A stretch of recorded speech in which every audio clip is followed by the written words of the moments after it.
Hier in unserer Gemeinde, wir sind keine Denomination. Ici, dans cette église, nous ne sommes pas une dénomination, nous ne sommes pas liés à une dénomination et non plus liés à une certaine assemblée ou bien église dans une sorte de dénomination. Et malgré tout, nous sommes liés avec tous les croyants de toutes les dénominations dans le monde entier. Notre petite assemblée ici ce matin est connue dans le monde entier. Les cassettes de ces messages, comme ça, découpés tels qu'ils sont, et malgré tout, nous soutenons beaucoup dans le champ missionnaire, dans 19 différents pays. Nous envoyons ces cassettes dans 19 différentes nations. Ces messages sont reçus et sont traduits. Pendant que je prêche, il y a quelqu'un qui se tient derrière et qui traduit ces prédications. Et dans les endroits d'Afrique, là-bas où Dieu n'est pas encore connu, ces prédications sont envoyées en Afrique du Sud et en Amérique du Sud et partout. Des centaines d'hommes viennent au Seigneur et beaucoup sont guéris. Ça, c'est la raison pour laquelle nous sommes convaincus que ce message doit être publié partout et propagé. Il ne s'agit pas de construire de grands bâtiments. Pendant que je suis ici, je voudrais enseigner sur la Bible. Là-bas, dans le champ dehors, je ne prêche pas l'enseignement, la doctrine. Si je le faisais, cela allait rendre le travail plus difficile. Les gens diront que mon enseignement n'est pas juste. Si j'apportais la façon de voir méthodiste, alors les méthodistes ou bien alors les baptistes seront contre cela. Chacun ne serait pas en accord avec cela. Si j'apportais la façon de voir nazaréenne, alors les autres ne seraient pas d'accord avec cela. Vous devez alors prendre une position et je ressens que nous souhaitons la bienvenue à chaque croyant. Ça n'a pas d'importance de quelle dénomination vous venez. Si vous êtes seulement né de Dieu, par l'Esprit de Dieu, alors vous êtes nos frères et nos sœurs. Et c'est ainsi que nous voulons que cela demeure pour toujours. Si le Seigneur le veut, je voudrais aujourd'hui parler d'un sujet dans notre assemblée ici, car notre assemblée est fondée sur les enseignements bibliques, se tient sur les enseignements bibliques, et je voudrais exposer les choses pour lesquelles l'assemblée se tient et pourquoi est-ce que nous le faisons. Pendant que je le fais, nous n'allons rien faire d'autre que de apporter certaines différences et comparaisons et répondre aux questions des individus. Pourquoi est-ce que nous enseignons certaines choses et pourquoi est-ce que nous croyons ce que nous croyons? Si cela se passe, que vous ou bien votre assemblée, vous ne croyez pas comme nous le disons ici, en tant qu'enseignement pour l'Église, alors je fais confiance que cela ne sera pas un scandale pour vous ou bien de la discorde. Car le premier pas pour servir le Seigneur est la preuve que nous servons le Seigneur et que nous avons reçu le Saint-Esprit, c'est l'humilité. C'est une vie humble. Humble. Une humilité qui vient de Dieu. Et cela doit être, la parole doit être dispensée avec humilité. 1 Timothée 1, verset 5, avec amour. Une assemblée sans enseignement est comme quelqu'un sans colonne vertébrale. C'est pour cette raison que l'assemblée doit avoir la colonne vertébrale. Et pas seulement cela, elle doit être aussi nourrie, car l'assemblée vit de la parole de la vie. Et ce que je voulais dire est la chose suivante. Si j'essaye de clouer le clou, alors s'il vous plaît ne me comprenez pas mal. Je ne veux pas être dur, quand je parle de la parole de Dieu, de la Bible. Mais si pendant plus de 30 ans j'ai sondé les Écritures et que je n'ai pas les pensées d'un homme et les façons de voir d'un homme, ici il y a des hommes qui viennent de l'Église catholique, de presbytérienne, baptiste, méthodiste, pentecôtiste. Ils sont tous assis ici. Et je sais que chaque assemblée a sa propre façon de voir les choses.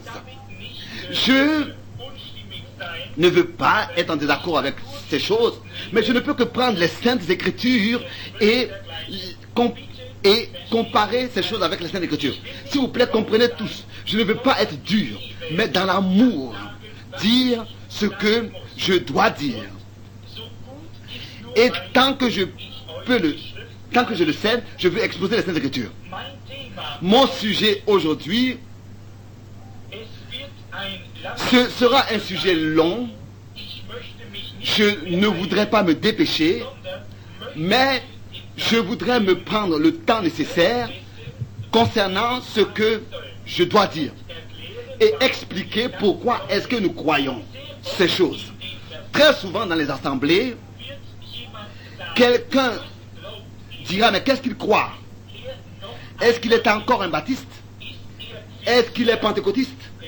Est-ce qu'il croit au parler en langue? Est-ce qu'il est ceci ou bien cela? Est-ce qu'il croit à la sûreté éternelle des croyants? Et si vous faites une seule remarque concernant ce que vous croyez, et vous êtes, alors il vous laisse tomber comme une pomme de terre chaude, bouillante. Ils ne vont pas se prendre assez de temps pour sonder les Écritures, pour comparer cela avec les Écritures, mais ils vont tous vous laisser tomber. Nulle part, tant que je le sache, je n'ai laissé dans une assemblée de la désunion parmi les frères. Je fais que prêcher le retour du Seigneur et le salut de l'âme et la guérison du corps, et par cela, personne n'est blessé. Qui croit le plein évangile. Mais ici, dans notre assemblée locale, nous avons la doctrine, l'enseignement dans l'église. Parfois, quelqu'un dit, mes frères, Branham a dit ceci ou bien a dit cela. Il n'y a pas longtemps, dans une assemblée, alors que quelqu'un, par exemple ma secrétaire, a rencontré un groupe de prédicateurs et ils lui ont posé la question, est-ce que frère Branham croit que si quelqu'un, une fois, était devenu croyant, que pour toujours il demeure croyant? Ça n'a pas d'importance ce qu'il fait. Je connaissais ce groupe et je savais exactement quelle sorte de réponse ils attendent. Oui, ça n'a pas d'importance que je le croie ou pas. Ce qui est important, c'est que je sois sauvé. Mais je n'ai rien dit et déjà 16 assemblées se sont retirées. Pourquoi? Parce que je n'ai pas donné la réponse. Seulement parce que je veux conserver le contact avec tous les croyants. Mais aujourd'hui, je voudrais exposer pourquoi est-ce que je crois ce que je crois. Nous voulons prier. Seigneur, toi qui as ressuscité Jésus-Christ d'entre les morts et en nous, en tant qu'un sacrifice de ton amour, tu nous l'as donné, tu nous as lavé par l'eau de la parole, selon Éphésiens 5, verset 26, et ainsi tu t'es fait un peuple en bonne santé, saint et sanctifié, selon Tite 2, verset 14, appelé à sortir, mis à ta disposition, et ainsi nous attendons ton retour. Nous savons que, aux yeux des hommes, beaucoup de doctrines et de dénominations existent, mais Dieu, notre Père, nous te demandons que tu puisses bénir chacun d'eux. Et les choses pour lesquelles ils se tiennent, oh Dieu, que tu puisses les secourir, même si nous ne sommes pas en accord avec leur façon de voir, malgré tout nous sommes des chrétiens et nous nous considérons comme des frères et que nous nous tenons l'un avec l'autre, épaule collée à l'épaule. Et pas seulement épaule par épaule, épaule collée à l'épaule, mais cœur uni au cœur. C'est un temps où les gens, comme ça, prennent les choses à la légère. Et les gens sont orgueilleux, préfèrent le plaisir à Dieu. Les gens prennent les choses à la légère. Nous te demandons que le Saint-Esprit puisse nous unir de cœur à cœur, toujours plus profondément les uns avec les autres. Que tu puisses guérir les malades aujourd'hui. Ici, voilà des gens qui veulent être baptisés d'eau. Nous te demandons que ton Saint-Esprit puisse les remplir de sa présence, si ils n'ont pas déjà reçu. Qu'ils soient scellés et ôtés des choses de ce monde et remplis du Saint-Esprit, de l'Esprit de Dieu, de l'amour de Dieu et de la communion avec tous les hommes, du contact avec tous les hommes. Car tu m'as envoyé parmi les nations des hommes, moi un petit homme de rien du tout, sans instruction, mais dans mon cœur je crois que les choses que je crois et que j'ai enseignées venant de la Bible, et que ces choses-là ont été confirmées par l'ange de l'Éternel qui est présent pour confirmer si cela vient de Dieu. Souvent, très souvent, les hommes pensent que je suis quelqu'un qui fait des compromis. Toi, tu es le juge de mon cœur, mais tel que Paul, autrefois, a dû d'abord prêcher aux Juifs jusqu'à qu'il ait reçu leur confiance, et ensuite il leur a prêché Christ. D'abord il a prêché, il a gagné leur confiance avant de leur prêcher Christ. Et nous nous demandons que tu puisses, Seigneur, accorder du sel à ta parole et de l'onction et bénir notre communion, que le sang du Christ puisse nous purifier et appeler à sortir ceux que tu as déterminés à sortir et élus pour cela, qu'ils puissent tous venir et devenir comme toi tu étais, pour que le monde puisse avoir soif de devenir comme tu es. Que tu puisses accorder ta grâce et ta miséricorde. Remplis-nous de ton amour et de ton esprit. Nous te le demandons dans le nom de celui qui a prié, que nous soyons tous un. Car tous devraient reconnaître par cela que nous sommes tes enfants, si nous avons de l'amour les uns avec les autres et les uns pour les autres. Amen. Bon, je sais que c'est chaud ici, la température, et le climatiseur est allumé. Bon, je voudrais lire dans la parole de Dieu. Merci, ça suffit. Je voudrais que vous puissiez avec moi ouvrir les Écritures, et cela dans Joël. J'ai encore quelques versets bibliques desquels je voudrais aussi lire pour le contexte de notre leçon. D'abord, Joël chapitre 1, en commençant avec du premier verset jusqu'au 4e verset, et ensuite dans le 2e chapitre à partir du verset 25 jusqu'à la fin.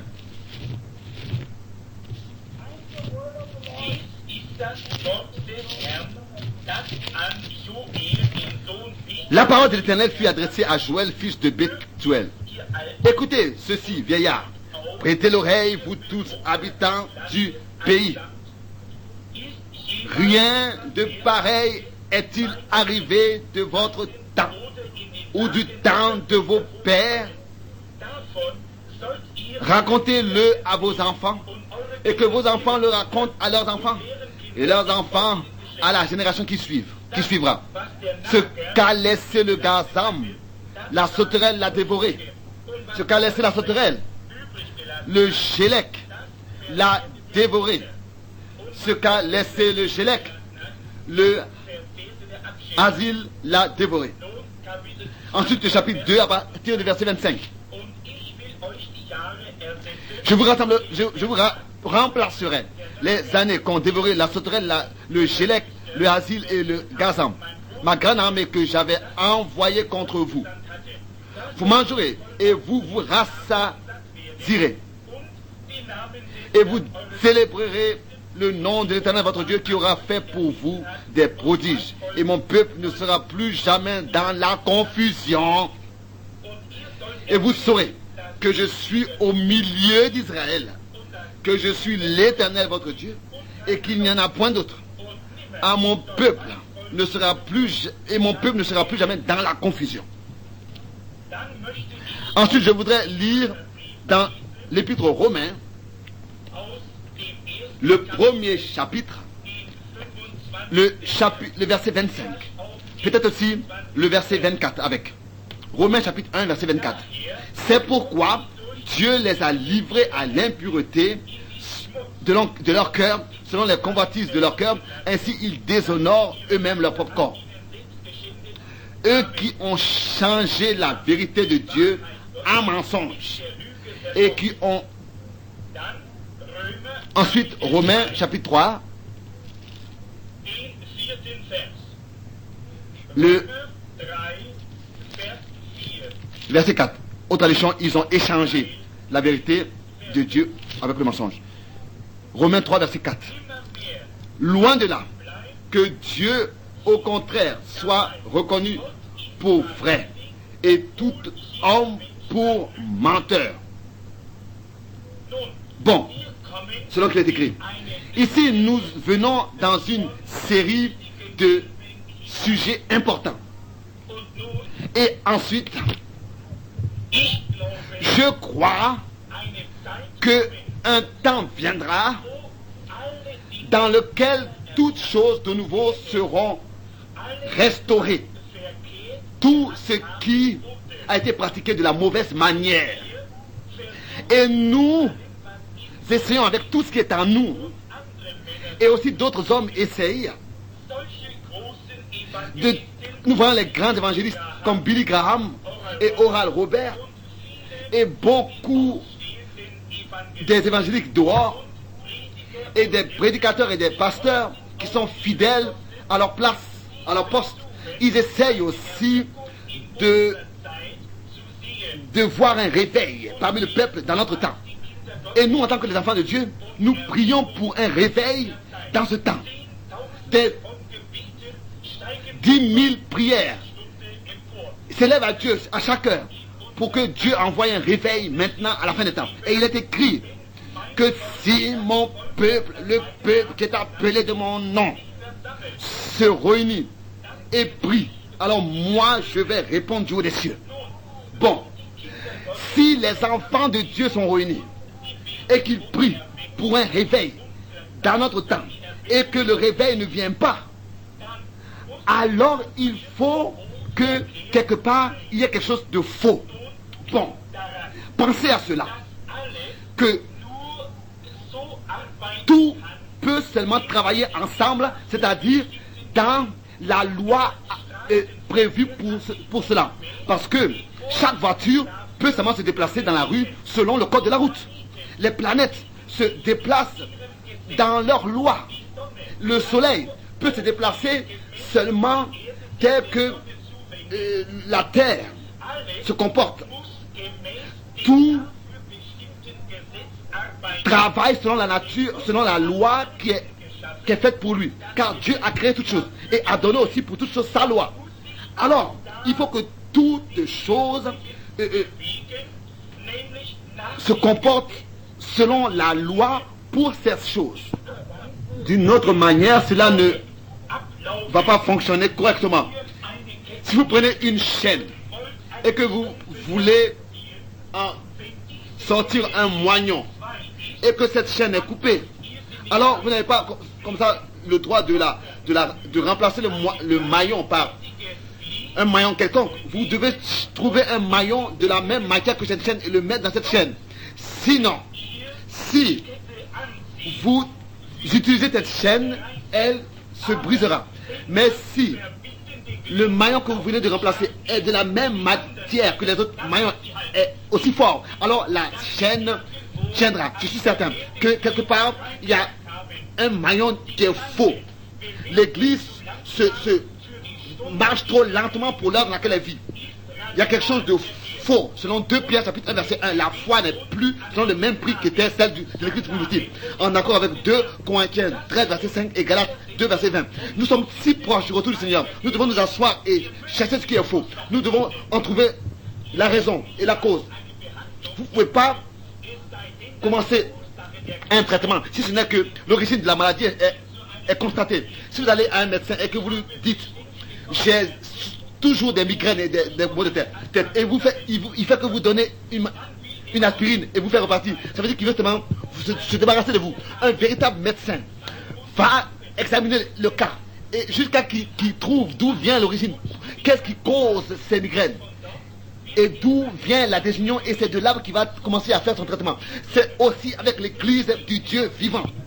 Nous devons trouver aujourd'hui d'où est-ce que vient la société et pourquoi est-ce que les choses n'ont pas le même prix qu'avec celle de l'église primitive. Et c'est de là que nous devons commencer le traitement. Les Saintes Écritures sont comme l'ordonnance d'un médecin. La science a travaillé dur pour inventer des médicaments pour tuer certains germes dans le corps, trouver un sirop pour traiter certaines bactéries. Et c'est ainsi que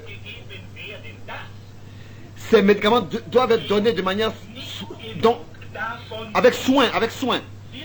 Car si cela n'est pas assez donné, si on en donne trop peu, cela ne va pas aider le patient. Mais si on en donne trop, cela va tuer le patient. Il faut que cela soit donné dans la mesure adéquate, prescrite par le médecin, en accord avec l'ordonnance. Si aujourd'hui dans l'église il y a quelque chose de faux et qu'elle ne se déplace pas comme elle devrait le faire, alors selon mon avis, on doit retourner à l'ordonnance. C'est seulement comme ça que nous pourrons savoir ce qui est faux. L'église est malade. Il y a de la peste dans l'église. Il y en a qui sont malades du péché. Le péché les ronge. Et nous devons savoir ce que le docteur a prescrit. Et nous devons aussi voir est-ce que nos pharmaciens, donc les prédicateurs, ont vraiment respecté l'ordonnance du médecin. Parce que vous pouvez ajouter quelque chose à l'ordonnance et tuer le patient. Je ne dis pas que cela s'est passé. Mais qu'est-ce que cela serait si nos pharmaciens auraient ajouté quelque chose dans l'église? Alors ils sont en train de tuer les patients. Ils les laissent mourir dans le péché. Oui, vous dites, si ils sont sincères, non, cela n'excuse pas. Ici, il y a un pharmacien qui a donné à quelqu'un d'autre de l'acide et il pensait que c'était un médicament et le patient est mort. Et malgré tout, le pharmacien était sincère. Ce n'est pas seulement la sincérité.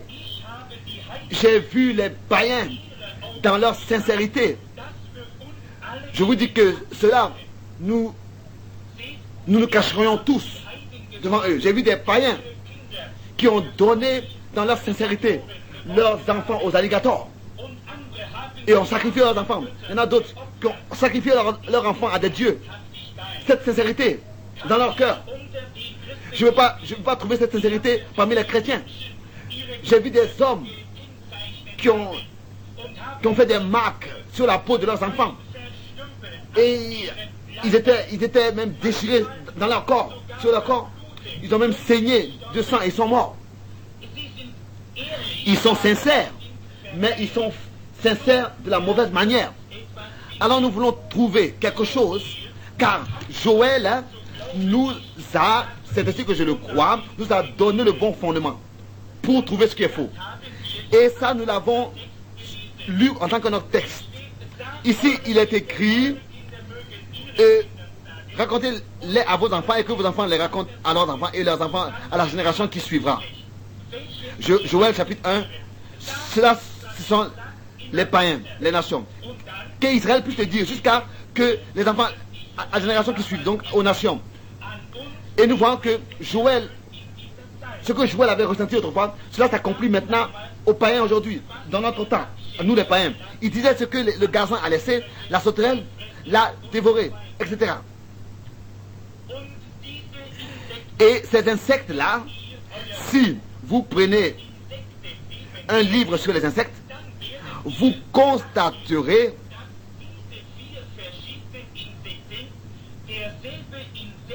c'est en fait le même insecte au cours de ses métamorphoses. Au cours de ces métamorphoses.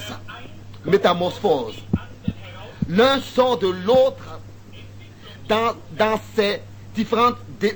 son différents développements. Métamorphose. C'est ainsi. C'est le même insecte, en fait, mais dans les différents développements et croissance dans sa différente croissance. Maintenant, écoutez justement, quoi que cela se soit passé au commencement, tout ce que ces insectes ont commencé à faire autrefois, cela a été manifesté dans le développement, dans la croissance suivante, dans la métamorphose suivante. Cela a commencé déjà dès le commencement. Et c'est la même chose qui est la cause des difficultés aujourd'hui encore. Nous voulons aller dans les Saintes Écritures et voir comment est-ce que ces choses ont pris leur cours, ont commencé. Nous savons que nous pourrons seulement édifier l'Église selon Éphésiens 4, versets 11 et 12, si nous utilisons le matériel que Dieu nous a donné pour l'édifice. Nous n'avons rien besoin d'autre. Et je sais que cela est une nourriture solide. C'est enregistré dans les cassettes et des centaines dans le monde entier vont l'écouter. Mais avant de pouvoir expérimenter l'édifice de l'église du Dieu vivant, selon Éphésiens 4, verset 16, Éphésiens 2, verset 20 à 22 et 1 Pierre, chapitre 2, verset 5, il faut que toutes ces choses que ces insectes ont rongées soient d'abord restaurées. Nous allons devoir repartir à l'église primitive pour voir ce qui a été rongé et de ce qui n'existe plus aujourd'hui parmi les croyants qui existaient dans ce grand cep, dans cette grande vigne du Seigneur. Il est le cep, nous sommes les serments. Avant que nous puissions savoir et avant que l'Église revienne dans son état primitif et dans la puissance qui était amenée dans l'Église primitive, il faut que nous puissions savoir tout ce que ces insectes-là ont rongé, et c'est ainsi que l'Église va devoir être restaurée et revenir dans l'état dans lequel elle était au commencement. Sinon, elle ne sera jamais manifestée dans sa gloire et dans la puissance qui était en elle au commencement. Car si l'écorce d'un arbre est rongée, il faut que d'abord l'écorce repousse. Vous ne pouvez pas avoir de fruits de cet arbre si ce n'est que l'écorce a repoussé. Car c'est dans l'écorce qu'il y a la vie. Et la lumière de la vie. Et les Saintes Écritures sont la vie pour l'Église. Et comment est-ce que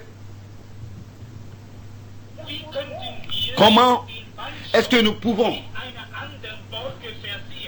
mettre d'autres sortes d'écorce au sceptre original? Il faut d'abord que l'écorce du sceptre qui a été rongé repousse. Il faut que ce soit l'écorce originale de ce sceptre. Et la seule possibilité que cela se passe, il faut que ce soit Dieu lui-même fasse en sorte que cela repousse. La croissance doit venir de Dieu. Nous ne pouvons pas nous-mêmes produire une croissance ou bien inventer des écorces. Rien de ce qui vient des hommes pourra produire la vie. Non, cela manquera. Les choses inventées par des hommes ne pourront pas réussir. Vous pouvez essayer de produire la vie et dire maintenant sève, remonte dans le tronc. Cela ne pourra pas se faire. Il faut que ce soit Dieu qui laisse pousser d'abord l'écorce de l'arbre qui a été rongée. Et si cette sève, cette vie revient des racines, alors la même vie sera de nouveau aujourd'hui manifestée comme elle a été manifestée au commencement de l'Église primitive. Ce n'a pas d'étonnement que nous n'avons plus nous ne pouvons pas avoir de lignée de prière et de guérison et que l'Église est divisée. Ce n'est pas étonnant qu'il y a toutes sortes de façons de voir et de penser parmi nous. Pourquoi? Parce que nous n'avons pas le véritable fruit de la patience et de l'amour, de l'humilité, de la paix et de la joie et de la tempérance. Pourquoi? Parce que la vie a été coupée de cet arbre et nous ne pourrons jamais la ramener, la restaurer par des doctrines et des façons humaines de voir ou bien en inventant des écorces. Non, il faut que ce soit la puissance de Dieu qui fasse en sorte que cette écorce repousse et pour que l'arbre soit restauré dans son état primitif. Tel que l'Église, tel que les Saintes Écritures l'ont dit. Ils ont des yeux et ils ne voient pas. Ils ont des oreilles et ils n'entendent pas. Ils ne peuvent pas le faire. Et aucun homme peut venir à Dieu ou bien à Christ si ce n'est que Dieu l'attire. Il n'y a pas longtemps, j'étais justement en train de parler avec quelqu'un. Nous étions en train justement de penser à cela, à ce verset biblique. Et j'ai posé la question, mais pourquoi est-ce que les hommes ne peuvent pas le voir? Et alors j'ai dit, mais c'est justement cela. Et mes pensées sont allées à la parole. C'est important, comme cela est écrit clairement dans la Bible. Et comme souvent la Bible dit, vous ne pourrez pas le voir si ce n'est que Dieu vous le révèle et vous le montre. Et toute la Bible est la révélation de Dieu et l'Église est édifiée sur la révélation de l'Esprit de Dieu, sur la parole de Dieu. Pourquoi est-ce que Abel a apporté un sacrifice agréable, plus agréable, donc mieux que celui de Caïn? Pourquoi est-ce que Abel n'a pas suivi Caïn? Caïn était plus à l'aise, il avait un chemin plus facile. Mais à Abel, cela lui avait été révélé. De quoi il s'agissait? Par exemple, alors que Jésus descendait de la montagne de transfiguration, il lui a posé la question, mais qu'est-ce que les hommes disent que je suis? Les uns ont dit, tu es Élie, l'autre, Jérémie. Alors il a dit, et que dites-vous que je suis? Alors Pierre a dit, tu es Christ, le Fils du Dieu vivant. Il a dit, béni sois-tu, heureux sois-tu, fils de Simon, car ce n'est pas la chair et le sang qui t'ont révélé. Tu ne l'as pas appris dans un livre, ou bien dans un séminaire, ou bien alors par des doctrines faites par les hommes, mais c'est mon Père au ciel qui te l'a révélé. C'est ainsi que c'est sur ce fondement que je bâtirai mon église. Et les portes des morts ne prouveront pas contre elle. Il s'agit de la révélation sur la parole de Dieu pour le temps présent. Dans Matthieu 11, dans ce chapitre, il est écrit que le Seigneur Jésus a fait beaucoup de miracles. Beaucoup de signes et de miracles ont eu lieu en tant que preuve qu'il était le Messie. Et malgré tout, les hommes n'ont pas cru. Pourquoi? Isaïe l'a dit. Ils ont des yeux, ils ne le voient pas. Ils ont des oreilles, ils n'entendent pas. Quoiqu'ils étaient instruits dans la parole, ils étaient des scribes et des pharisiens, des docteurs de la loi, dans la religion, ils étaient saints et sans reproche. S'il y avait une seule faute qui avait été trouvée en eux, dans un point, dans les Écritures, on les aurait lapidés. Personne ne pouvait les montrer du doigt. Ils avaient étudié les Écritures nuit et jour, d'après génération et à autre génération. Et malgré tout, Dieu a aveuglé leurs yeux. Dieu l'a fait. C'est ainsi que ça a été écrit. Dieu fait ce qu'il veut faire. Nous ne pouvons pas lui prescrire ce qu'il doit faire. Quand nous regardons dans les Écritures, nous voyons qu'il est écrit que Dieu a laissé Pharaon apparaître pour manifester en lui sa puissance, pour que sa puissance soit manifestée. La puissance de Dieu. Est-ce que Ésaü et Jacob, avant même qu'ils naissent, est-ce que Dieu ne m'avait pas dit qu'il a aimé l'un et qu'il a haï l'autre? Vous voyez, toutes choses doivent venir selon la prédestination de Dieu, la préscience de Dieu. Il n'est pas quelqu'un qui dort, non. Il sait toutes choses à l'avance. Nous avons regardé des hommes parce qu'ils nous semblaient sincères. Nous avons regardé des assemblées selon leur réussite. Et nous avons accepté des prédicateurs parce qu'ils sont grands. Non, cela n'est pas ce qui a de la valeur. Le ciel et la terre passeront. Mais la parole de Dieu, c'est ça qui est important. Disait Jésus, elle demeure éternellement. Ce que le gazan a rongé, a laissé, la sauterelle, l'a dévoré. Il y a quelque chose de faux. Car la parole de Dieu est éternelle comme Dieu lui-même est éternel. Et la parole de Dieu ne peut pas manquer et faillir comme Dieu lui-même ne peut pas faillir. Oui, il y a quelque chose de faux. Nous voulons voir ce qui est faux. Et le fondement, nous venons déjà de le poser, de le placer. N'oubliez pas votre texte. Romains 3, verset 4. Que chaque parole d'homme soit mensonge. Et que la parole de Dieu soit la vérité. Ça, nous voulons vraiment retenir cela. Aucun mensonge vient de la vérité, des Écritures. Que la parole de Dieu seule soit la vérité. Ça n'a pas d'importance ce que quelqu'un d'autre veut dire. Je voudrais citer 4 choses que je vois dans cette Écriture qui ont été rongées de l'Église du Dieu vivant. Nous admettons, nous avouons, vous méthodistes, vous baptistes, vous presbytériens, vous pentecôtistes, vous nazaréens, vous tous, avouez. Et ici, nous tous même qui sommes réunis ici, qui venons à ce tabernacle, nous avouons qu'il y a quelque chose de faux. Et nous sommes aussi coupables comme tous les autres, même si nous venons ici au tabernacle. Car celui qui sait ce qui est bien et qui ne le fait pas, pour lui c'est un péché. Jacques 4, verset 17. Nous voulons entrer dans ces choses maintenant. Je voudrais citer 4 choses en accord avec les Écritures, comme je le sais, qui ont été rongées de l'Église. L'Église, le jour de la Pentecôte, a été fondée. C'est Pierre qui a tenu la prédication de consécration, d'inauguration.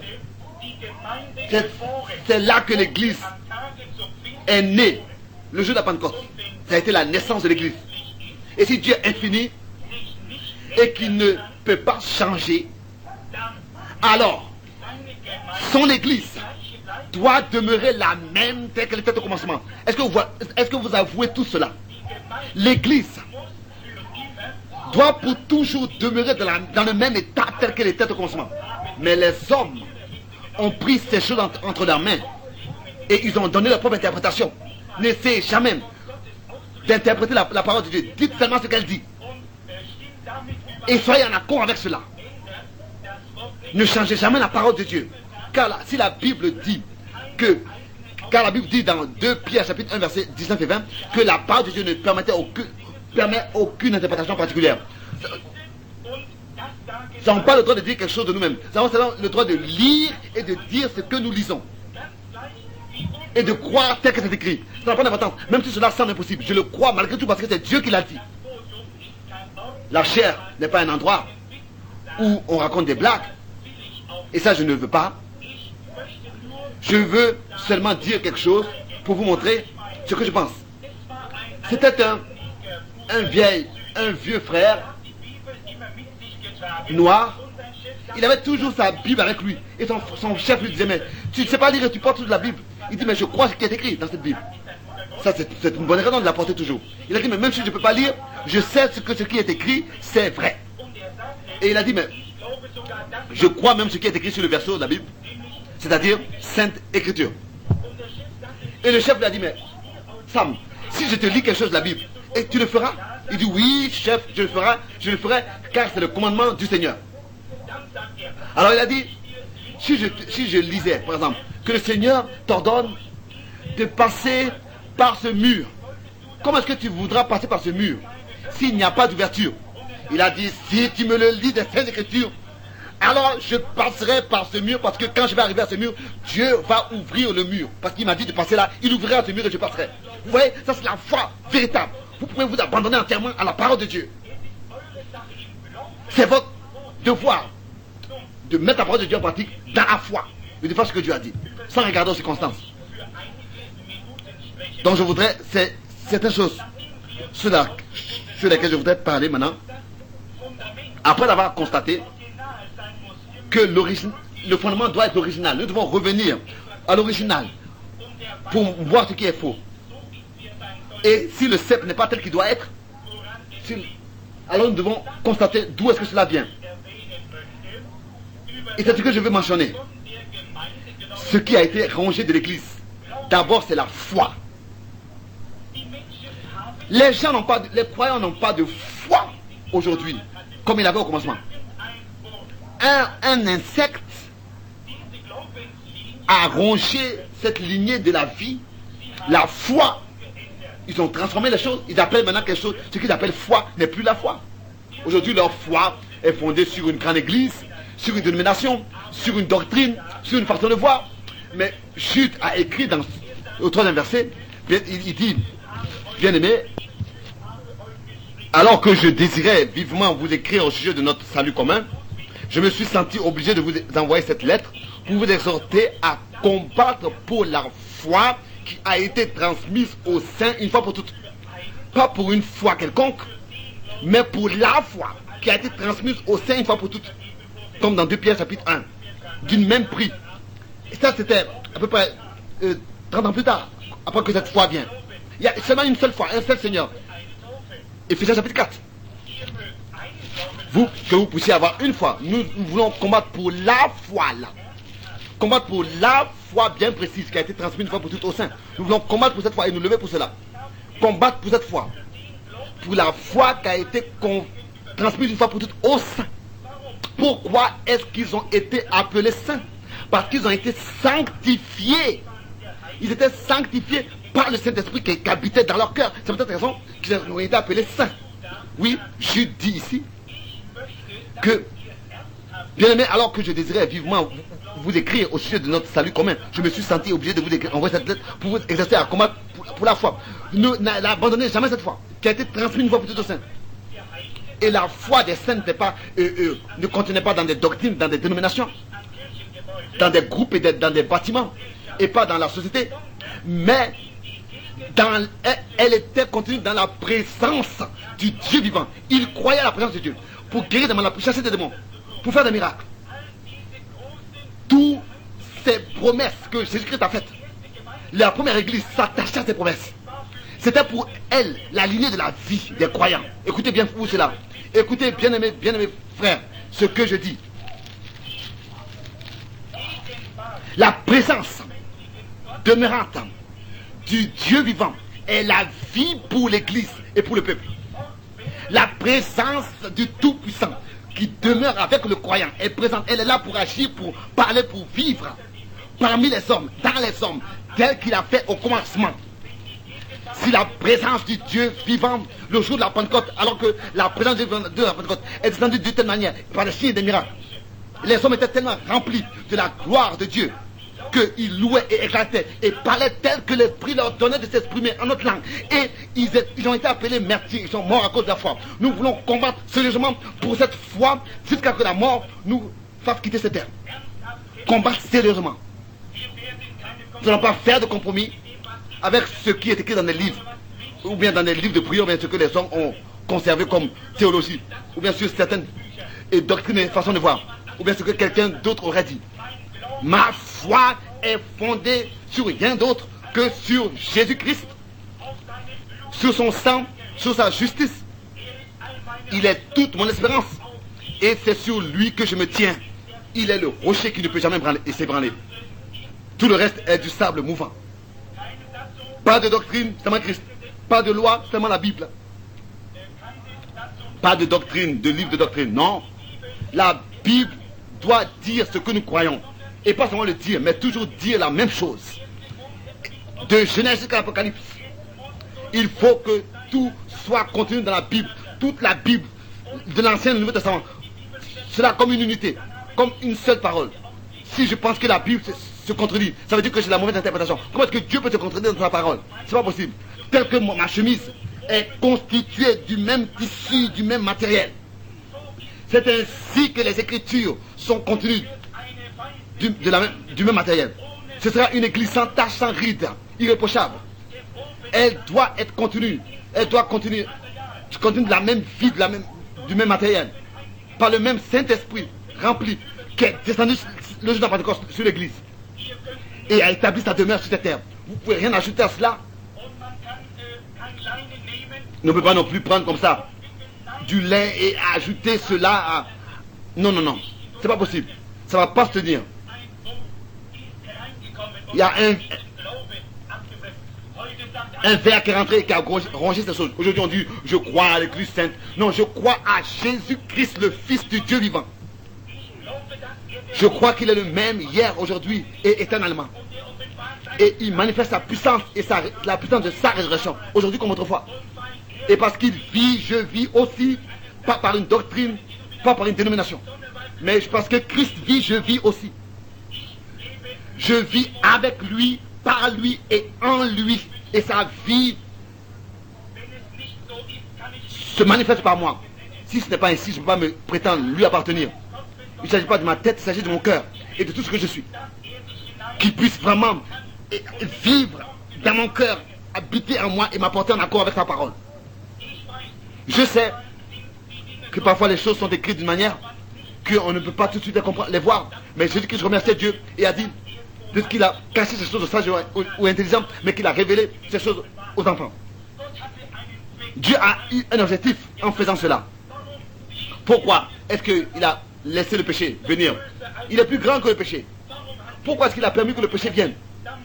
Pour que son attribut de sauveur soit manifesté. Il aurait pu empêcher l'adversaire de faire le premier péché, de commettre le premier péché, bien sûr. Mais Dieu est manifesté en tant que sauveur. Pourquoi est-ce que des hommes sont malades? Parce que Dieu guérit. Et Dieu est juste.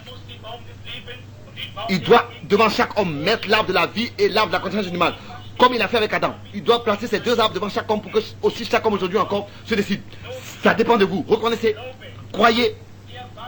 La véritable foi. La véritable foi. La vraie foi. Vous voyez? Vous voyez? Regardez l'église aujourd'hui. Regardez les pentecôtistes. Regardez les baptistes. Regardez les presbytériens. Regardez les nazaréens. Regardez les pèlerins. Et aujourd'hui, ceux qui viennent ici au tabernacle. Tous ça. Nous n'avons aucune excuse. Pourquoi? Parce que nous ne commentons pas pour cette foi unique. Il y a des disputes qui parfois parmi les croyants, même ici, parmi le tabernacle. Alors on forme un groupe. Les uns vont de ce côté, les autres vont de l'autre côté. C'est ça combattre pour la foi. Les uns se réunissent là, les autres là, dans la même ville. Est-ce que c'est ça combattre pour la foi qui a été donnée une fois pour toutes au sein? Non, jamais, frères et sœurs. Autrefois, il y avait eu ce cas en Ananias et Séphira. Dieu est encore le même Dieu. La crainte doit revenir dans l'église. Nous avons vu ces choses. Aujourd'hui, on ne peut pas se saluer, on ne peut pas se voir. Les uns parlent des autres et ils disent ma foi n'enseigne pas cela. Ils disent que les miracles sont passés. Alors, ça veut dire que vous ne combattez pas pour la foi qui a été transmise pour vous tout au sein. Selon Éphésiens chapitre 4, verset 3. En conservant l'unité de l'esprit par le lien de la paix. Et Philippiens 1, verset 27. Je crois que le véritable Saint-Esprit est présent. Ça, je le crois. Et c'est pour cela que je combats. Je crois au parler en langue. Oui, vous dites, je ne crois pas à la guérison divine. C'est vrai, il y a beaucoup de fanatisme. Mais nous croyons que Dieu est présent et que c'est lui qui guérit les malades. Il est le même hier, aujourd'hui et le même éternellement. J'ai vu beaucoup de choses que des gens appellent donc du discernement. Mais j'ai vu aussi que Dieu est véritable. Il révèle des choses et tout ce qu'il révèle s'accomplit et est vrai à chaque fois 100%. Cette foi qui a été transmise une fois pour tout au sein. Oui, il y en a qui appellent une vision, un songe, ce qu'ils ont reçu la nuit après avoir mangé trop tard, trop, et aller se coucher avec l'estomac rempli. Mais il y a des véritables songes qui viennent de Dieu. Dieu a promis de le donner. Jésus-Christ est le même, hier, aujourd'hui et éternellement. Et ce qu'il révèle est jamais faux. La Bible dit, si quelqu'un est parmi vous et qu'il est un prophète, et que ce qu'il dit s'accomplit, alors écoutez-le. Ça veut dire que je suis avec lui. Mais si cela ne s'accomplit pas, c'est un faux prophète. Dieu ne peut pas mentir. Dieu, à chaque fois, dit la vérité. C'est ainsi que c'est. Nous savons que c'est vrai. Regardez à Paul. Toute espérance était passée. Le diable se moquait de lui. Et la tempête a dû être terrible. Cet homme était resté 14 jours et 14 nuits sur le bateau. Et comment est-ce que ce bateau avait été apporté d'ici et là et il avait été enchaîné par une chaîne parce qu'il prêchait l'évangile. Et nous nous mettons déjà en colère quand quelqu'un parle de nous. Ou bien nous offense. Oh, qu'est-ce qui se passe avec nous? Nous voulons combattre sérieusement pour la foi qui a été transmise une fois pour toutes au sein. Nous devons encore apprendre beaucoup de choses ici. Qui doit être mis en ordre. Et aussi vous les pentecôtistes, et vous les baptistes, et vous les nazaréens. C'est pour cette raison que nous ne pouvons pas aller de l'avant. Parce que nous ne pouvons pas, sincèrement, de face à face, venir devant Dieu et croire ce que Dieu a dit. La foi qui a été transmise une fois pour toutes au sein. Transmise. Mais ce verre, ces insectes sont rentrés et ont rongé tout. Aujourd'hui, il est écrit, oh ça, je ne peux pas croire, ça, je ne peux pas croire. Si Dieu a manifesté ça, la première branche du cep, le jour de la Pentecôte, c'était une branche de la Pentecôte, avec des visions, avec des prophéties, avec des miracles et des résurrections. C'était la première branche du cep, le pentecôtiste, la Pentecôte. Et si Dieu manifeste une deuxième branche du cep, chaque branche sera comme était la première branche du cep. Tel que hier soir je l'ai dit, alors que je parlais à un groupe de frères. Vous ne pouvez pas faire en sorte qu'un cèpe produise des courges, ou bien des potirons, ou bien des citrouilles, ou bien qu'un potiron produise des sarments. C'est pas possible. La vie dans l'arbre est manifestée par le fruit. Si la vie de Jésus-Christ est en nous, nous allons devoir être comme lui et porter ses fruits. C'est pas possible autrement. 1 Jean 2, verset 6. Il faut que ce soit la même vie. Car c'est la même vie qui est en nous. Il faut que ce soit le même fruit. Quelque chose d'autre ne peut pas être alors produit. Vous allez marcher comme lui, être semblable à lui, parler comme lui, penser comme lui, guérir comme lui, voir des visions comme lui. Ce sera à chaque fois parfait. Parce que c'est sa vie qui est en vous. Nous sommes seulement qu'un vase. L'homme est comme un tuyau. Il n'est pas l'eau. Il est seulement le tuyau. Si vous ôtez l'eau de lui, le tuyau va sécher. C'est comme ça aussi. Vous qui avez eu une expérience avec Dieu autrefois, vous les pentecôtistes. Mais permettez que l'eau puisse encore couler aujourd'hui. Que l'eau soit toujours présente pour que le tuyau demeure pur et propre. J'ai une fois parlé de cela. Qu'au printemps, quand il pleut et que la neige fond et que des champs, toutes ces choses, ces saletés sont emportées avec l'eau. C'est ainsi que les choses qui ne sont pas en ordre dans l'église doivent être mises dehors. Cela peut seulement avoir lieu par l'eau de la parole. Nous voulons revenir au sang. Nous voulons être baignés dans ce sens pur. Rien d'autre pourra nous conserver purs dans ce temps. Ces prédicateurs, parce qu'ils pensaient que je crois en ce que Dieu conserve son église telle qu'elle était au commencement, et que si quelqu'un devient croyant et qui tombe et qui retombe, malgré tout, il sera auprès de Dieu. Mais regardez, personne ne peut venir à Dieu si ce n'est que cela lui est révélé. Et tous ceux qui viennent à lui sont passés de la mort à la vie. Ils sont passés de la mort à la vie. Qu'est-ce qui va se passer avec eux? Dieu les a appelés. Et c'est la vérité. Aujourd'hui, on dit, aujourd'hui vous pouvez recevoir le Saint-Esprit et vous pouvez aujourd'hui être sauvé et de nouveau être perdu. Ne croyez pas ces choses, c'est un mensonge. Ou alors vous êtes né de nouveau et toute votre nature est morte, est transformée. Et si cette vie du cèpe entre en vous, alors vous n'allez plus produire des citrouilles, mais des potirons, mais des courges. Et s'il y a quelque chose de fou en vous, alors vous allez tomber sur votre face et ne pas vous lever jusqu'à ce que Dieu vous ait aidé et secouru. Vous voyez, la citrouille par exemple est proche du sol, elle est à terre, mais les raisins poussent pas sur terre, pas sur la terre, pas sur le sol. Oh, nous voulons combattre, pas seulement combattre, mais combattre entre la vie et la mort pour cette foi unique. Oh, nous pourrions rester si longtemps. Nous voulons continuer. La deuxième chose qui a été rongée, c'est l'amour fraternel. L'amour fraternel a été rongé. Jésus-Christ disait, c'est en cela que le monde reconnaîtra que vous êtes mes disciples, si vous aimez les uns avec les autres, les uns les autres. Nous voulons prendre un exemple. Si quelqu'un ne croit pas ce que je crois, je vais quand même auprès de lui et je prêche ce qu'il croit parce que je l'aime.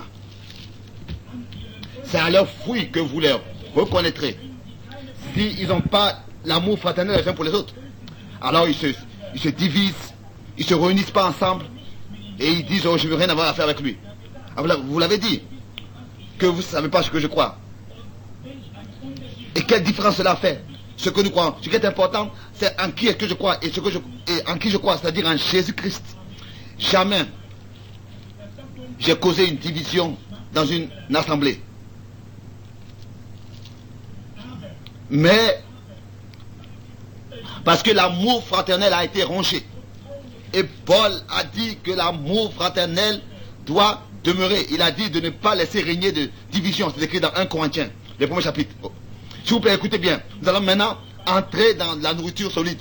À chaque fois que ronge quelque chose de l'arbre original, si par exemple c'est l'écorce de l'arbre, alors il va remplacer ça par une substitut, par des choses qui viennent des hommes.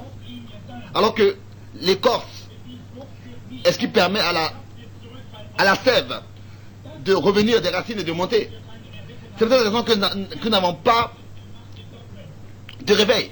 Parce que l'écorce a été rongée et la sève ne peut pas remonter par le tronc et alimenter les branches. Il y a frère Branham qui disait, frère Graham qui disait alors qu'il était en Angleterre. Là-bas, il a pris sa femme dans un parc pour lui montrer comment est-ce que les gens et les hommes et les femmes vivent, se comportent d'une manière immorale. Dans le public, qu'est-ce que c'est? Ce sont des choses qui viennent des hommes. Au lieu d'avoir l'écorce originale. Et la vie ne sera pas manifestée. Si les croyants sont enveloppés dans des doctrines et des pensées d'hommes, la puissance de Dieu ne pourra pas se manifester. Ils diront le temps des miracles sont passés. Et la sève retombe. Oh, je sais que vous dites que je suis fou. Si je le suis, alors laissez-moi seul. Je me sens très bien. La parole de Dieu, s'il est écrit, je suis le Seigneur, je ne change pas. Comment est-ce qu'il peut maintenant changer? Non. Comment est-ce que cela a commencé au commencement? Alors qu'ils n'avaient pas encore de dénomination. Et ce sont des hommes qui ont essayé de remplacer l'amour fraternel par la dénomination. L'amour fraternel a été rongé par les groupes qui existent partout. Montre-moi où est-ce que Dieu a eu une dénomination ou bien une religion. Ou bien montre-moi où est-ce qu'il aurait fait son église, de son église une dénomination. Ou bien montre-moi est-ce qu'une dénomination serait l'église de Dieu et qu'elle serait tombée et qu'elle se serait relevée. Quand je suis revenu du voyage, j'ai beaucoup lu des livres. J'ai lu les livres sur le martyr, sur Joseph Fuchs, les deux Babylone et les âges passés par Timmerman et les pères de Nicée et aussi le concile de Nicée. Et jamais une dénomination a existé que Dieu aurait ordonné dans la Bible. Si nous faisons des dénominations, nous sommes sortis de la volonté de Dieu. Un ver a rongé toutes ces choses qui s'appellent dénomination. L'écorce originale de l'amour fraternel a été rongée. Et ils ont remplacé ces choses par des groupes et de l'imitation. Et si la vie de Dieu se manifeste et sort de la racine par le rejeton de David, par le Saint-Esprit, alors ils disent que les temps des miracles sont passés. Vous n'avez pas besoin de parler en langue, vous n'avez plus besoin du baptême du Saint-Esprit, de le recevoir. Il n'y a plus de guérison divine, etc. Vous n'avez plus besoin de recevoir le baptême du Saint-Esprit. Hein? Et c'est comme ça qu'ils remplacent toutes ces choses par des substituts. Un arbre en bonne santé n'a pas besoin de recevoir des vaccins. Pourquoi est-ce que vous le faites? À cause de tous les vers qui ont rongé l'arbre. Pourquoi est-ce que cela doit être fait? Pourquoi un vaccin? Parce que l'arbre n'est pas en bonne santé. Pourquoi est-ce qu'il n'est pas en bonne santé? Parce que ce sont des doctrines et des dénominations qui ont remplacé la vie et l'amour fraternel. Ça, c'est l'absolu. C'est vrai. Les méthodistes, les baptistes, les presbytériens, les pentecôtistes ont rongé l'amour fraternel. Ils ont essayé par des dénominations de remplacer cela et d'amener les hommes sous la politique. Dieu ne veut pas nous unir dans la politique et dans des doctrines. Nous sommes unis par le Saint-Esprit. Ça, c'est la véritable union. 1 Corinthiens chapitre 1, verset 10. Oh, que Dieu puisse remplir notre cœur et qu'il puisse nous faire devenir un en Christ. C'est vrai, mon frère. C'est vrai, ma soeur. Nous ne pouvons pas prétendre être prêts sans cela. Mais cela a commencé déjà très tôt. Après la mort de Christ. Après sa résurrection. Après la mort des apôtres. 300 ans plus tard. C'est ainsi qu'ils ont fait le concile de Nicée. Et la première église a été formée, qui était l'église catholique. Ensuite, Luther est sorti. Wesley et les pentecôtistes sont sortis.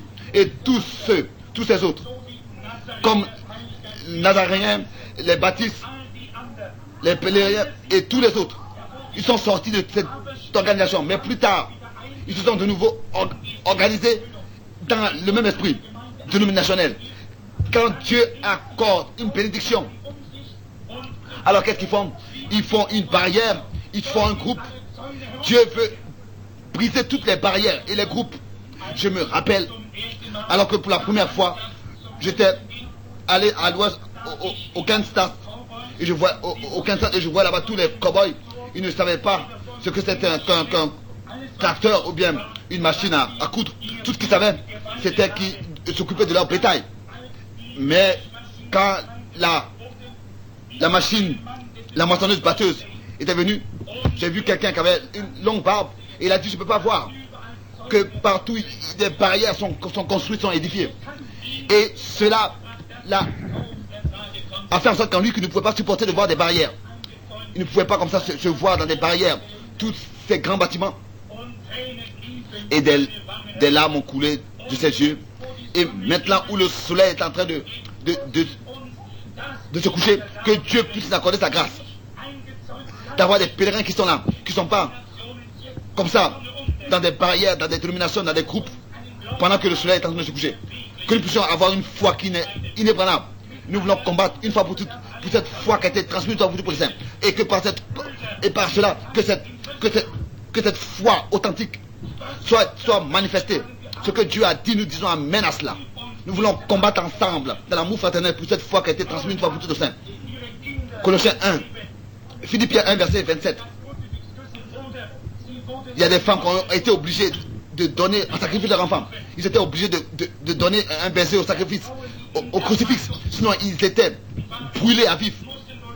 Des femmes qui étaient enceintes ont dû passer par des temps difficiles de cette manière. Mais les martyrs se sont tenus là et ils n'ont pas renié leur foi. Ils savaient les choses pour lesquelles ils se tenaient et en qui ils croyaient. Et ils savaient que Dieu est capable de les ressusciter. Car ils ne voulaient pas se soumettre devant des choses souillées faites des hommes. Ils voulaient de préférence mourir que de renier leur foi. Moi aussi, laissez-moi mourir de la même manière. Si mon Dieu ne vient pas, alors je vais mourir de la même manière. Je vais croire que Jésus-Christ et son Église est la même et est le même. Il est le même et son Église est la même puissance. Aujourd'hui éternellement. Mais elle ne peut pas se manifester parce que toutes ces dénominations et tous ces différents groupes ils sont en train de détruire et ronger tout. Et ils nous laissent tomber comme une pomme de terre chaude. Mais j'appellerai à sortir et je prêcherai la vérité. Et Dieu restaurera son Église dans son état primitif. Dans l'état primitif, le jour de la Pentecôte, il n'y avait pas de division. Ils étaient un seul cœur, une seule âme. Peut-être que cela blesse, je ne voulais pas vous le dire.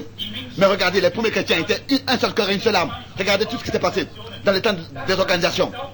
Et cela a brisé l'amour fraternel. Quand ils avaient l'amour fraternel, ils n'avaient pas besoin de groupe. Ils se réunissaient ensemble. Ils s'aimaient. Ils allaient de l'avant ensemble. Il n'y avait personne qui parlait l'un de l'autre. Mais quand ils ont commencé à penser qu'ils n'ont pas besoin d'amour fraternel, mais il est écrit, c'est là que tous les problèmes ont commencé.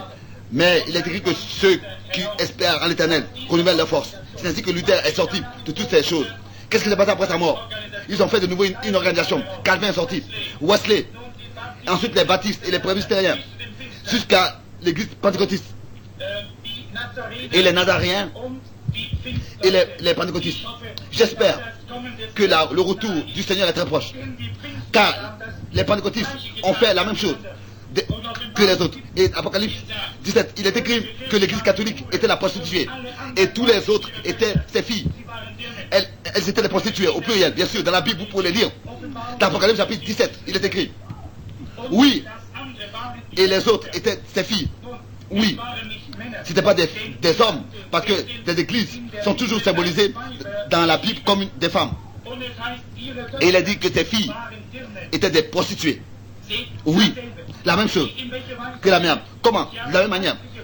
Ils ont commis la prostitution spirituelle en face de la parole de Dieu. Vous voyez? Ils ont pris les dénominations et ils ne combattent plus pour la foi qui a été transmise une fois pour toutes au sang. Comment?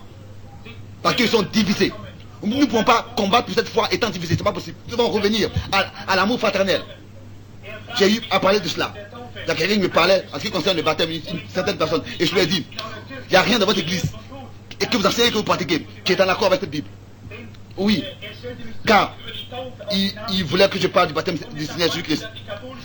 Il m'a dit, est-ce que tu sais que l'église catholique autrefois a baptisé dans le nom du Seigneur Jésus-Christ? Cela est écrit dans notre catéchisme. Je lui ai dit, non.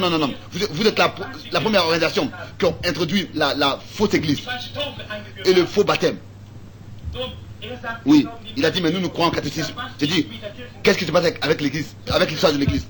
Tant que nous savons qu'il y avait Abraham Lincoln, qui était là par l'histoire, c'est ainsi que aussi nous avons l'histoire de l'église. Et je l'ai dit, jamais l'église catholique a baptisé au nom du Seigneur Jésus-Christ. Car ils étaient le fondement. Ils étaient le fondement du faux baptême. Alors il m'a dit, mais nous sommes l'église. Nous avons le droit de transformer ces choses, de changer ces choses, car Dieu est dans l'église. J'ai dit, non, Dieu est dans ta parole. Si une église n'est pas en accord avec la parole, elle est fausse. Laissez la parole de Dieu être la vérité. Et que chaque parole d'homme soit mensonge. Romains chapitre 3. Que sa parole soit juste. Revenez à sa parole. Vous voyez ce que les vers ont rongé. Bon, du temps des pères nicéens, dans le concile de Nicée, il y avait eu un grand argument. Est-ce qu'il y a un seul Dieu ou bien trois dieux?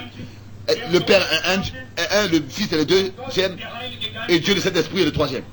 La troisième personne. Et ils ont commencé qu'il y en a trois dieux. Ils ont commencé à dire qu'il y a trois dieux. Ouais. Si vous ne le croyez pas, je vais vous le lire de la description du conseil de Nicée. Ils l'ont fait. Ils se sont formés trois dieux. Il y a seulement un seul Dieu. Seulement un. Il est Jéhovah Dieu. Le grand je suis. L'alpha et l'oméga. Le commencement et la fin. Oui.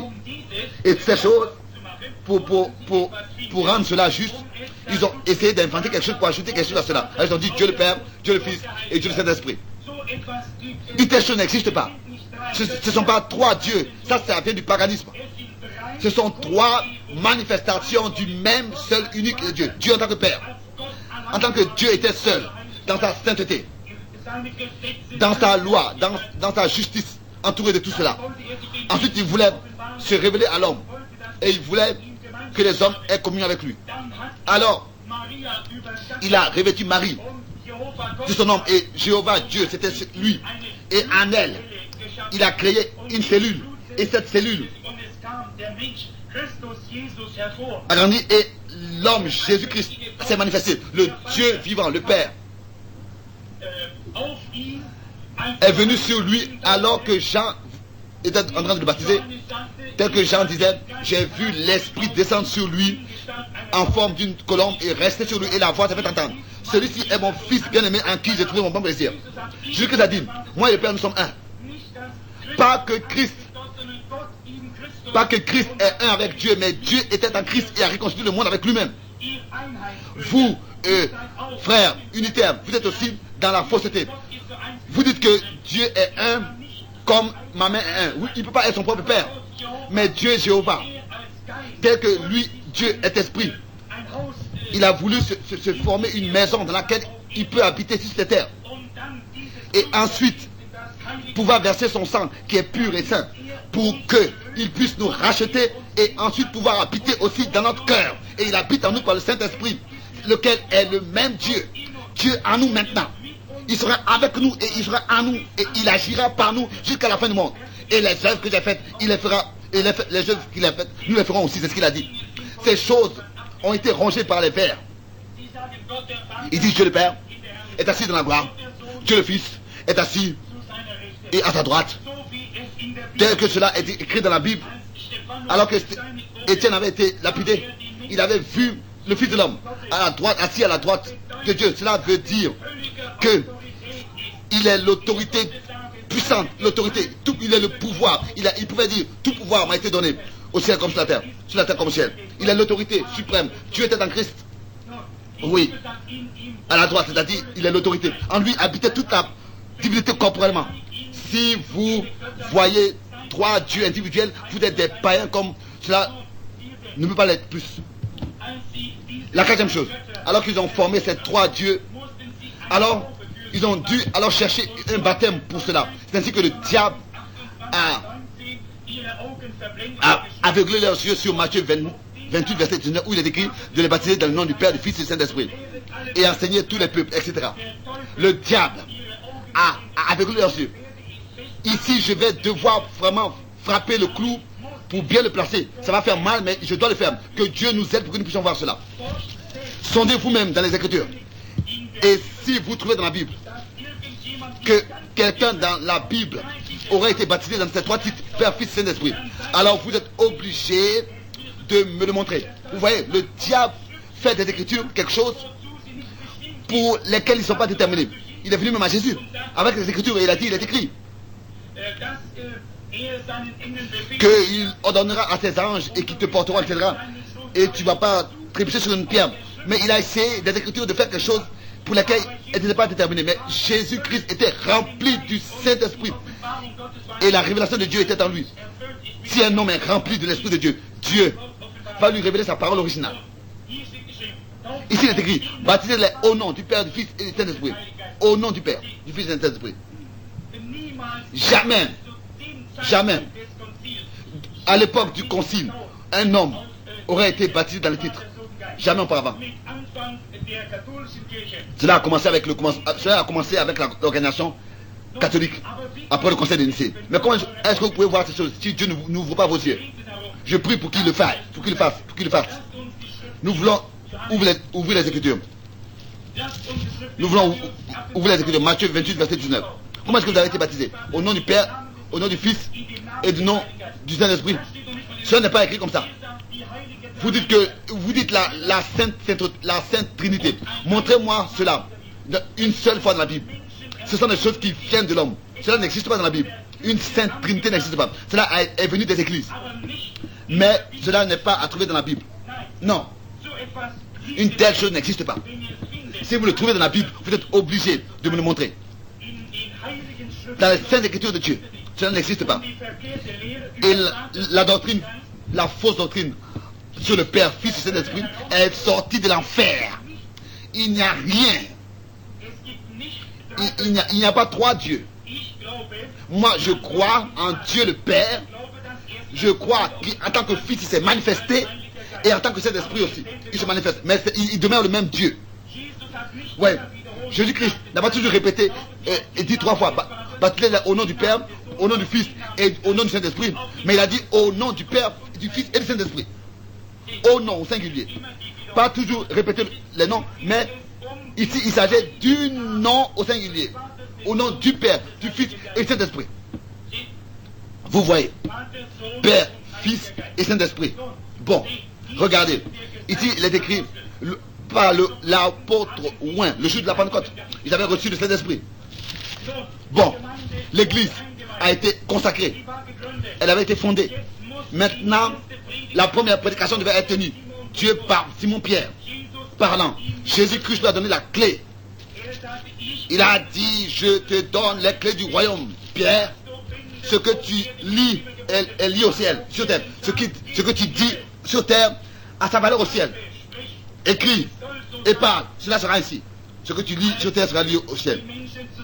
Et alors que les gens étaient venus se réunir en foule, ils ont demandé qu'est-ce que signifient toutes ces choses. Ils parlent la langue et ils glorifient Dieu. Et Pierre a dit, répentez-vous et que chacun soit baptisé au nom du Seigneur Jésus-Christ pour le pardon de vos péchés. Et c'est ainsi que vous recevez le don du Saint-Esprit. Qu'est-ce qu'ils ont fait? Jusqu'aujourd'hui encore, ils ont ajouté à cela cette formule Père, Fils, Saint-Esprit qui n'a pas été donnée ici par Pierre. Aujourd'hui, ils disent, oui, vous n'avez pas besoin de parler en langue, la puissance n'existe plus.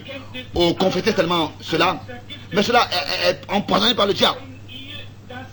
Si vous avez reçu la même chose que les croyants ont reçu le jour de la Pentecôte, vous allez agir, vous comporter tel qu'ils se sont comportés et vous allez baptiser tel qu'ils ont baptisé. Ce que le gazan, c'est ainsi que ce que l'un des vers a laissé, l'autre l'a rongé. Tout était baptisé. Juifs et païens, au nom de Seigneur Jésus-Christ. Et celui qui n'avait pas été baptisé comme ça devait se laisser baptiser. De cette manière. Oui, montrez-moi où est-ce qu'une unique personne aurait été baptisée dans la formule Père, Fils, Saint-Esprit dans la Bible. Montrez-moi ça. C'est plus clair que mes 5 mains qui sont devant vous, mais vous ne pouvez pas les voir si ce n'est que Dieu vous trouve vos yeux. Et si cela n'est pas la véritable révélation, alors ça veut dire que Pierre n'avait pas non plus la véritable révélation. Car lui-même, il a entendu ces paroles de la bouche de Jésus, baptisé au nom du Père, du Fils et de l'Esprit. À lui avait été révélé que ce nom-là est Jésus-Christ. Et Dieu nous a révélé la même chose aujourd'hui. Et les gens de la Trinité ont la mauvaise révélation. Et la vie de Dieu ne se manifeste pas par eux. Et il tue les patients. Combien nous pourrions encore dire? Le corps est rongé dans toutes ces choses fausses. On pourrait encore mentionner qui sont pratiquées. Je voudrais encore expliquer cela plus proche. Je voudrais maintenant que vous puissiez prendre votre Bible. Je voudrais le rendre plus simple. Tellement simple que même les enfants ne comprennent. Venez avec moi dans Matthieu chapitre 1. Si vous avez lu le dernier chapitre de Matthieu, le dernier verset, vous devez aussi lire le premier verset. Bon, ici voilà la Bible. L'un devait être le Père, au milieu c'est le Fils, et à ma droite, c'est la Bible qu'à ma droite, ce sera le Saint-Esprit. Croyez-vous que Dieu le Père est le Père de Jésus-Christ? Ça, je le crois de tout mon cœur. Père, Fils et Saint-Esprit. Bon, regardez maintenant dans la Bible, et ou bien à la maison. Matthieu chapitre 1, verset 18. Comme souvent il y a eu à le dire, si vous lisez une histoire et que vous allez à la fin, Marie et Joseph vivaient à partir de là et joyeux, alors nous devons comprendre qui est cette Marie et qui est ce Joseph et de quoi il s'agit. Vous devez alors lire un livre à partir dès le commencement. S'il est écrit à la fin, baptisé au nom du Père. Je vous pose la question, est-ce que Père est un nom? Sûrement pas. Au nom du Fils. Est-ce que le Fils est un nom? C'est son titre. C'est une désignation. Exactement comme Père. Est-ce que Saint-Esprit est un nom? Saint-Esprit, c'est ce qu'il est. Vous dites Saint-Esprit est une désignation. Comme nous les hommes. Nous en tant qu'hommes, nous sommes une désignation de ce que nous sommes. Nous sommes hommes. Ce n'est pas un nom. Nous ne nous appelons pas hommes. C'est ce que nous sommes. Il est le Saint-Esprit, mais ce n'est pas son nom. Si Père n'est pas un nom, si Fils n'est pas un nom, si Saint-Esprit n'est pas un nom, alors quel est alors le nom du Père, du Fils et du Saint-Esprit? Jésus, bien sûr, bien sûr. Vous voyez, Père n'est pas un nom. S'il est écrit par exemple, baptisé dans le nom du Père, du Fils et du Saint-Esprit, Pierre s'est tourné et a dit, c'est le nom du Seigneur Jésus-Christ. Et cet ordre a été suivi dans toute la Bible. Qu'est-ce que les organisations ont fait? Ils ont fait des dénominations, ils ont fait des barrières, et je préférerais boire seulement de l'eau et manger du pain sec, mais laissez-moi presser la vérité. Et je préfère mourir. Aucun pape, aucun cardinal ne pourrait se tenir devant cet enseignement de la Bible. Mais ce que les méthodistes ont laissé, les baptistes ont rongé. Et ce que les baptistes ont laissé, les pentecôtistes ont rongé. Vous voyez, la lignée, la vie de Dieu n'est plus dans l'église, n'est plus dans les croyants. Qui est le Père, le Fils et Saint-Esprit? Où est-ce qu'il a été écrit? Baptisé dans le nom du Père, du Fils et du Saint-Esprit. Père, Fils et Saint-Esprit ne sont pas des noms. Alors nous voulons savoir, comme par exemple l'histoire de Marie et Joseph, regardons dans Matthieu chapitre 1 verset 18. Voici de quelle manière arriva la naissance de Jésus-Christ. Marie, sa mère, ayant été fiancée à Joseph, se trouva enceinte par la vertu du Saint-Esprit. Comment? Par la vertu du Saint-Esprit? Je pensais que vous dites que Dieu était son Père. Comment est-ce que Dieu peut être son Père et le Saint-Esprit être son Père? Si ce sont deux différentes personnes, est-ce que vous voyez, vous, trinitaire, et vous vous énervez à cause des unitaires? Dieu doit appeler les choses telles qu'elles sont. Vous voyez ce que je veux dire? Ici, il est écrit que la naissance de Jésus-Christ s'est passée comme ça, alors que Marie, sa femme, sa mère, avant qu'ils soient venus ensemble, elle fut trouvée enceinte par la vertu du Saint-Esprit. Alors, Dieu le Père n'a rien à voir avec ça, alors. Si Dieu, le Père, et le Saint-Esprit ne sont pas la même personne, alors ça veut dire que Jésus a eu deux pères. Et il serait donc engendré par deux différents esprits. Mais la naissance de Jésus-Christ a eu lieu par la vertu du Saint-Esprit. Croyez-vous tout cela? Alors ça veut dire que Dieu le Père et le Saint-Esprit sont la même personne, sont le même esprit. Parce que Dieu est esprit. Ici il est écrit encore, tout cela s'est accompli afin que la parole s'accomplisse, que le Seigneur avait prononcé par la bouche des prophètes, qui disait, verset 22, maintenant le verset 23, voici la Vierge sera enceinte, elle enfantera un fils et on lui donnera le nom d'Emmanuel. Ce qui signifie Dieu avec nous. Quoi? Alors quel est le nom du Père, du Fils et du Saint-Esprit? Jésus, Emmanuel, Dieu avec nous. Bon, qu'est-ce que c'est que le Père, Fils et Saint-Esprit? C'est le Seigneur Jésus-Christ. Car Père, Fils et Esprit ne sont pas des noms, mais ce sont des titres. Ce sont les trois manifestations de Dieu révélées dans une seule personne, en Jésus-Christ. Ça, c'est la vérité, frère. Je me tiens pour cela, devant le jugement. Que Dieu m'aide. On dit aujourd'hui, oui, le Père est là, le Fils est là, le Saint-Esprit est là. Non, Dieu est en nous, Dieu est avec nous. Car il a dit, je serai avec vous jusqu'à la fin du monde. Et les œuvres que j'ai faites, vous les ferez aussi. Pas une autre personne, mais le même Saint-Esprit, le même Dieu. Vous voyez, le Seigneur Jésus était le temple dans lequel Dieu habitait, car Dieu est esprit. Bien sûr. Maintenant, Jésus n'était pas éternel.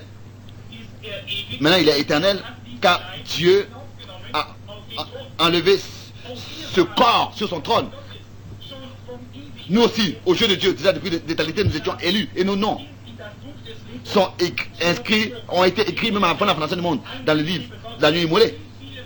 Combien savent que dans la Bible il est écrit que nos noms sont inscrits dans le livre de vie de la nuit immolée avant même la fondation du monde? C'est ainsi qu'aux yeux de Dieu ils étaient déjà là dans l'éternité. Mais quand notre temps est arrivé, nous avons été manifestés sur cette terre dans un corps de chair. Ici vous me connaissez maintenant en tant que William Branham, mais Dieu me connaissait déjà dans ses pensées.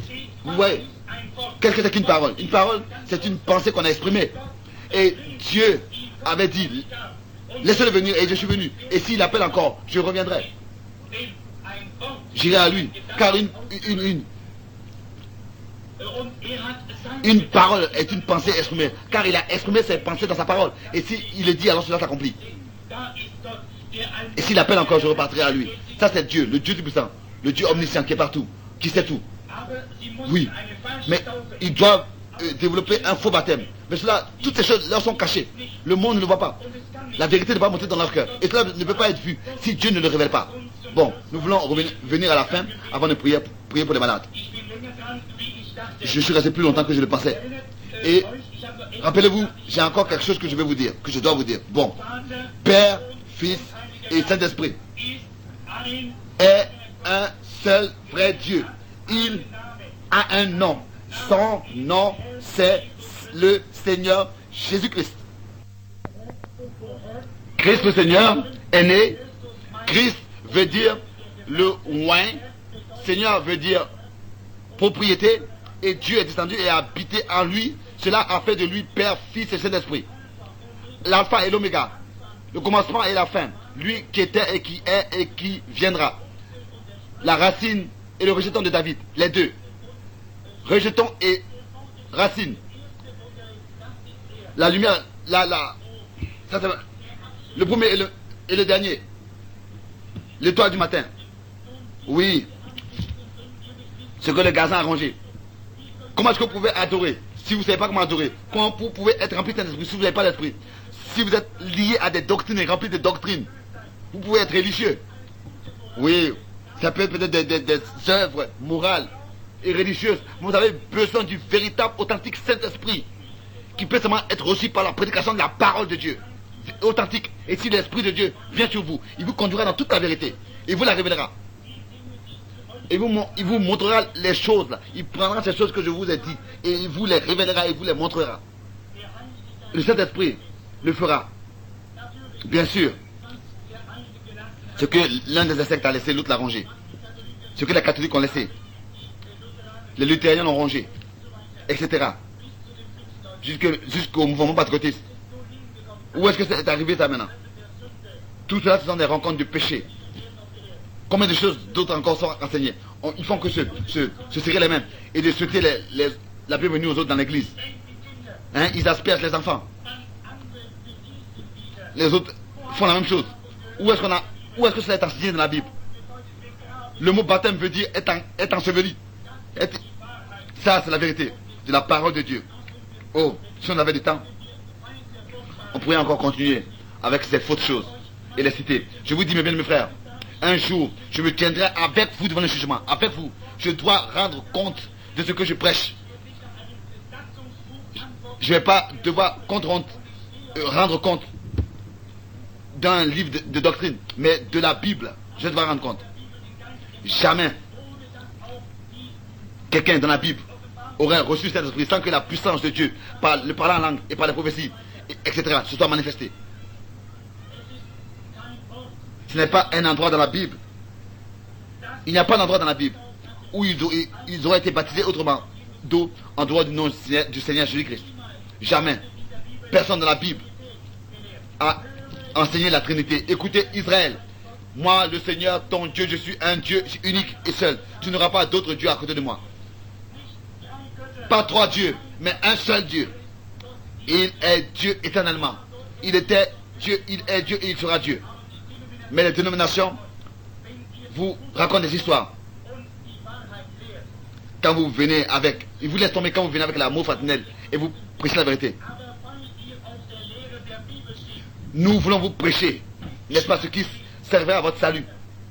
Mais parce que vous restez avec la parole de Dieu, on vous met de côté. Il y en a qui ne veulent pas que les enfants de Dieu se nourrissent vraiment du pain de la vie. Ici, il y a le pain de la vie, la parole de Dieu. Et dans l'amour de Dieu, j'invite chacun de vous, montrez-moi une seule chose que j'ai enseignée qui ne serait pas biblique, c'est la vérité.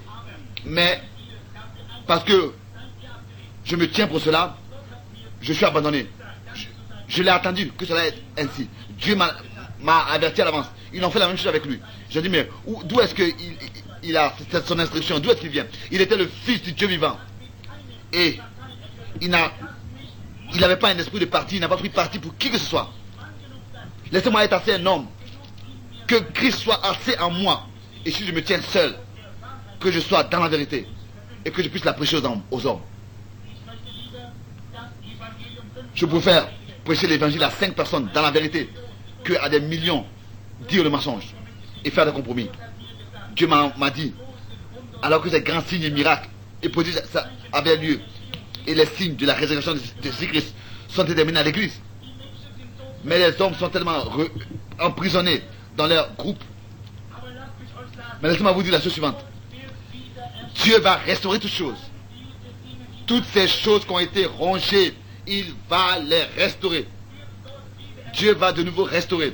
Je vous remplacerai les années qu'ont dévoré tous ces insectes. Dit le Seigneur. Ainsi, aide-moi Seigneur. Je donne maintenant cette prophétie. Avant le retour du Seigneur, la véritable foi apostolique, comme c'est écrit dans 2 Pierre chapitre 1, le véritable Saint-Esprit va être manifesté de nouveau. La véritable foi sera manifestée. Les pentecôtistes l'ont en partie reçu, mais eux aussi ils se sont organisés et ils ont fait des groupes, et ils ont formé une organisation et une dénomination. Et alors que le Seigneur avait envoyé ce don, alors ils sont venus. Ils voulaient avec moi organiser une église appelée la plus derrière saison.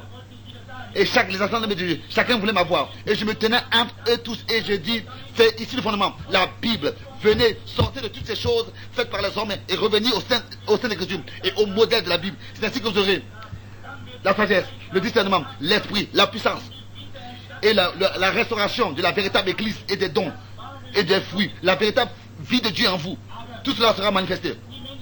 Mais les hommes demeurent dans leur groupe et ils voulaient m'avoir dans leur groupe. Non, j'ai pris parti pour personne.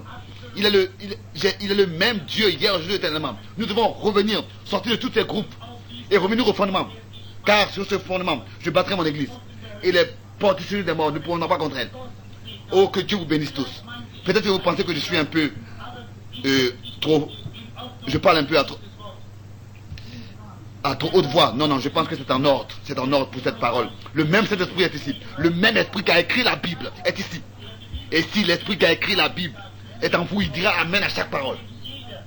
Car tous ceux, si la Bible dit que les véritables croyants ont été baptisés au nom de Jésus-Christ, le véritable Esprit de Dieu dit Amen. Et si la Bible dit que Jésus-Christ est le même hier, Jésus est éternellement, le véritable Saint-Esprit dit Amen. Et si ça c'est le véritable Saint-Esprit, alors c'est la véritable aussi révélation de l'Esprit parmi nous, en nous. Portez un jugement sur la parole que vous avez écoutée avec la Bible. Comparez cela avec la Bible. Avons-nous aujourd'hui un baptême? Ça, je voudrais maintenant le savoir. C'est en ordre? Non. Si ce n'est pas le cas, alors c'est en ordre. C'est ainsi que nous pourrons prier pour les malades. Y a-t-il des gens ici qui sont malades? Combien sont ici qui me sont étrangers et que je ne connais pas? Je vous ai étranger. C'est en ordre. Vous êtes malade et vous souffrez. Si Dieu est Dieu et que lui, il est le Dieu de la parole que je prêche. Jésus-Christ disait, les œuvres que j'ai faites, vous les ferez aussi. Jésus-Christ disait, les œuvres que j'ai faites, et encore de plus grandes, vous les ferez car je vais auprès du Père. Qu'est-ce que je disais? Il est ressorti de son corps de chair. Il est allé dans la colonne de feu. Alors que Paul était en chemin, sur le chemin de Damas. Qu'est-ce qu'il a vu? Il a vu la colonne de feu. Le Seigneur, de nouveau, dans la colonne de feu. Qu'est-ce qu'il a aujourd'hui? Qu'est-ce qu'il a dans cette image? Dans cette photo? Sur cette photo? Vous dites, mais frère, madame, tu peux le dire. Si ça c'est la vérité de Dieu, si c'est la même colonne de feu, alors c'est le même Jésus-Christ. Alors il sera en vous et il fera la même chose. Cette parole qu'il a prononcée, il la confirmera en vous. Il a prononcé cela de sa bouche. Vous voyez, leur incrédulité ne l'a pas stoppé. Il n'a pris parti pour personne. Il a prêché comme il a reçu la parole de Dieu. Sans prendre parti et sans faire de groupe. À Golgotha, il était seul. Il était tenu seul. Il était entièrement seul. Oh, si vous voulez atteindre quelque chose pour Dieu, vous serez seul. Vous serez abandonné de tous. Pas vos églises, pas vos dénominations. Vous et Dieu. C'est ça qui est important. Pas vos assemblées. Il s'agit de toi et de Dieu. J'ai demandé à toutes ces organisations de faire ce que la Bible dit. S'ils ne le font pas, c'est leur problème. Moi, je suis libre de leur sang. Je me tiens devant Dieu. Avec les méthodistes, avec les trinitaires, avec les unitaires, les baptistes. Je suis allé à l'Assemblée de Dieu. Je suis allé à toutes ces assemblées. Ils ne sont pas en accord avec les unitaires. Chacun, bien sûr que Jésus avait un père. Jésus avait un père. Eux, ils baptisent au nom de Jésus. Moi, je baptise au nom du Seigneur Jésus-Christ. Ce que les unitaires disent, c'est pas vrai non plus. Dans les pays latins, il y a beaucoup de gens qui s'appellent Jésus. Mais il y a un seul Seigneur Jésus-Christ. Ça, c'est le Père, Fils et Saint-Esprit. Oui, Jésus, Fils, le Logos, qui est sorti de Dieu au commencement. Vous voyez? Oh, je suis reconnaissant de cela. Mon cœur loue et exact. Qui est sorti de Dieu au commencement en tant que Yahvé. C'est le même. Son esprit qui a écrit la Bible est ici aujourd'hui. Il vient pour se manifester. Si Jésus-Christ est le Fils de Dieu et qu'il est présent aujourd'hui ici et que j'ai dit la vérité de sa parole, alors il va la confirmer. Bon, nous avons déjà dépassé le temps. Je ne voudrais pas prier pour ceux qui viennent toujours ici, mais seulement pour ceux qui me sont étrangers et qui sont malades. Si j'ai dit la vérité sur Dieu et que ces hommes savent que je ne les connais pas, et si le Saint-Esprit est le même, alors il peut révéler ce qui est en eux. Alors il est lié de nouveau comme il était au commencement, et la vie est manifestée. Il est lié à ce qu'il a dit au commencement, et la vie est manifestée. Les églises disent oui, ça c'est la télépathie, etc. Ils ont dit la même chose au Seigneur Jésus-Christ. Ils ont dit qu'il a les Belzébus. Mais cela ne stoppe pas, n'arrête pas l'œuvre de Dieu. Cela augmente encore l'œuvre de Dieu. Il est toujours Dieu, il demeure Dieu. S'il est le même hier, aujourd'hui et éternellement, il confirmera sa parole, il va honorer sa parole. Je vous ordonne, si vous n'êtes pas baptisé au nom de Jésus-Christ, laissez-vous baptiser au nom de Jésus-Christ. Ne regardez pas ce que les églises disent. Ou bien quelqu'un dit. J'ai eu des hommes dans mon bureau et je leur ai posé la question, montrez-moi, où est-ce que quelqu'un dans la Bible aurait été baptisé dans les titres Père, Fils et Saint-Esprit? Vous voyez? Maintenant, vous pouvez prouver votre doctrine. Mais si quelqu'un dans la Bible aurait été baptisé autrement, il y a eu des hommes qui ont été baptisés dans aucun nom, mais dans le baptême de Jean, pour la repentance. Et Paul, j'avais rencontré, c'était Apollos. Il avait un bon prédicateur, c'était Apollos. Et Paul leur a demandé, est-ce que avez-vous reçu le Saint-Esprit depuis que vous êtes devenus croyants? Ils ont dit, mais nous ne savons même pas que le Saint-Esprit est présent, est là.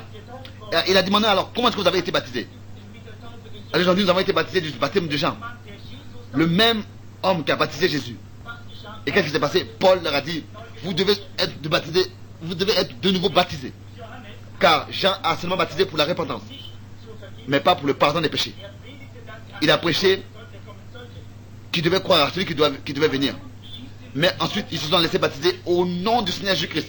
Et Paul leur a imposé les mains, ils ont parlé en langue, et ils ont prophétisé. Ils ont reçu le Saint-Esprit.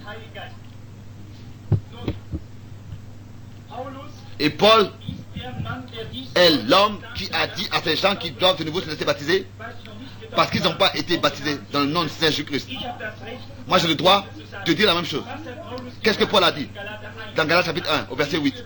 Combien savent que Paul a dit que si un ange même vient du ciel, pas seulement quelqu'un d'une église d'une dénomination, même si un ange vient du ciel et vous prêche un autre évangile que celui-ci, qu'il soit anathème et maudit. Et il a continué, il a dit, comme je l'ai dit auparavant, ainsi je le dis encore, si quelqu'un prêche l'évangile d'une autre manière, qu'il soit maudit. Vous voyez, si un ange dit quelque chose d'autre, qu'il soit maudit. Ça c'est juste. Qu'il soit maudit. N'écoutez pas ce qu'il dit, même si un prédicateur, un missionnaire, un évangéliste. Et si vous entendez d'être baptisé différemment que au nom de Seigneur Jésus-Christ, alors je voudrais dire à Paul qu'il soit maudit. Amen. Il ne s'agit pas il ne s'agit plus maintenant de serrer la main à un prédicateur, qu'il soit maudit. Car le Saint-Esprit crée en vous une naissance, pas plus que vous avez là maintenant. Et comme moi je l'ai dit auparavant, une naissance naturelle, c'est un désordre. Que ce soit qu'elle ait lieu à la maison, que ce soit qu'elle ait lieu à l'hôpital, ou bien dans une pièce la plus belle. Une naissance est toujours un désordre, est toujours liée à un désordre. C'est ainsi aussi avec la naissance de Dieu, avec la nouvelle naissance. C'est crier et pleurer. Mais la vie se crée un chemin, se ferait un chemin. Vous voyez, nous devons entrer dans cette vie, pas seulement se serrer les mains, ou bien être membre d'une assemblée. Oui, je crois en Dieu, le Créateur du ciel et de la terre, et au saint et à l'église catholique. Si vous croyez à la communion avec les saints, avec les saints qui sont morts, alors vous savez que cela vient du diable. Il y a seulement un seul médiateur entre Dieu et les hommes. Ça c'est l'homme Christ Jésus. Et il n'est pas mort, il vit. Alors que l'église catholique, alors que les saints catholiques, et ou bien les protestants, ils sont tous morts. Et si c'était vraiment des saints, alors ils sont dans la gloire. Mais si vous avez des liaisons avec des gens qui sont morts, et des communions avec... cela vient du diable. C'est ce que la Bible dit. Vous voyez. Et ça aussi, ça a été changé.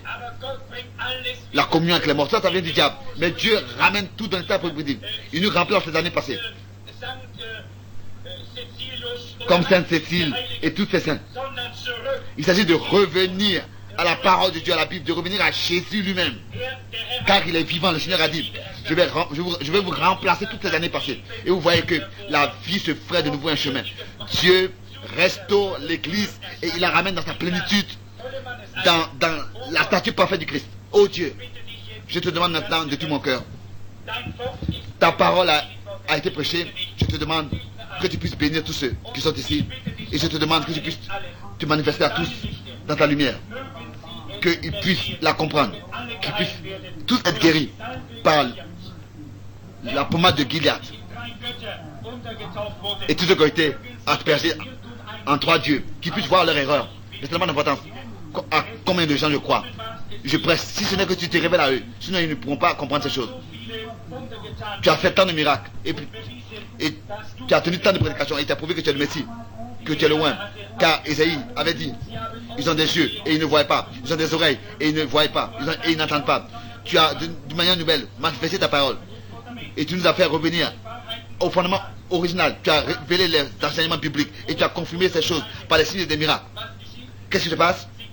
Ils ne peuvent pas le voir et l'accepter et le comprendre. Parce que Paul a dit par l'Esprit qu'ils seront orgueilleux, ils seront fanfarons, ils aimeront le plaisir plus que Dieu. Et ils vont rejeter ils vont rejeter les gens du bien. Mais malgré tout, ils auront la forme de la piété. Mais ils vont en renier ce qui fait la force. Ce qui a fait la force. Il a écrit de nous séparer de tels gens. Oh, je t'en supplie, oh Dieu, que tu puisses se manifester et vivifier ta parole parmi nous. Je te demande dans le Saint nom de Jésus-Christ. Si tu le fais, nous serons tous réjouis et te remercier. Et nos cœurs éclateront de joie. Seigneur, que tu puisses parler avec chaque cœur pendant que nous attendons que toi-même tu te manifestes. Que ton esprit puisse répandre en nous le véritable Saint-Esprit, le véritable amour dans cette branche du sceptre que nous sommes. Que tu puisses confirmer ta parole. Chaque homme est un menteur. Seulement ta parole est la vérité. Ça n'a pas d'importance. Combien sont contre ta parole? Que ce soit les martyrs, que ce soit qu'il y ait les martyrs et qu'il n'y ait plus de campagne d'évangélisation. Malgré tout, Seigneur, je me tiens dans ta parole. Et tous ceux qui t'appartiennent viendront. Car tu as dit que mes brebis entendent ma voix. Tel que au commencement tu as appelé les brebis, c'est ainsi que tu les appelles encore à la fin. Un étranger, ils ne suivront pas un étranger. Autrefois tu as dit, répandez-vous. Pierre a dit, répandez-vous et que chacun soit baptisé au nom de Jésus-Christ. Et tes brebis entendent ta voix de la même manière. Si les autres disent que cela vient de l'Antichrist, non, cela n'est pas l'Antichrist. Tes brebis ne suivront pas un étranger ils obéiront à ta voix et te laisseront baptiser bibliquement. Je te demande, Père, que tu puisses confirmer ta parole et accorder tout ce que nous te demandons en ton nom. Je te le demande dans ton saint précieux nom. Amen. Dans le nom de Jésus-Christ. Maintenant, quelqu'un parle dans un message en langue d'une manière que je ne peux pas traduire car je ne le comprends pas. Bien sûr.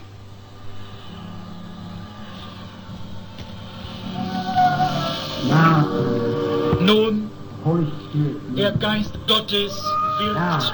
L'Esprit de Dieu agit. Ich werde meinen Rücken Je vais tourner mon dos à l'église. und ich möchte nicht diejenigen, die immer hierher Et je ne veux pas que ceux que je connaisse, ceux qui viennent visiter souvent l'assemblée, Heilung vor Gott treten, viennent dans la lignée, diejenigen, mais ceux die nur zu Besuch qui hierher sont seulement des visiteurs ici aujourd'hui. bittet, ihr Gott, Demandez à Dieu. bitte meinen Rücken der Et je tourne mon dos à l'assemblée. wird's offenbaren. Et Dieu va révéler les pensées de vos cœurs. Ich kenne euch nicht. Je ne vous vois même pas, je vous ai tourné le dos.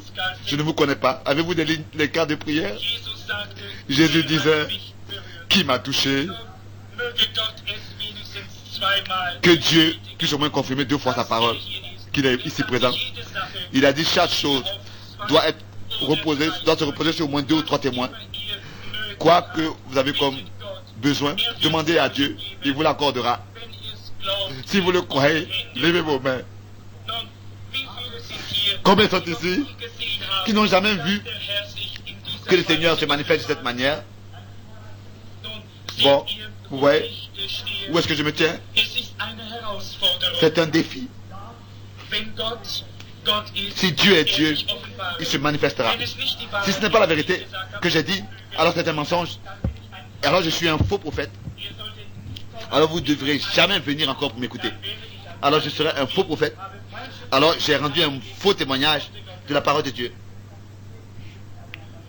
Bon, la femme là-bas qui prie sérieusement, elle est parmi nous, que Dieu t'accorde selon tes requêtes. Bon, ça dépend de vous. Est-ce que Dieu se tournera vers vous ou pas? Je voudrais voir quelqu'un que je ne connais pas.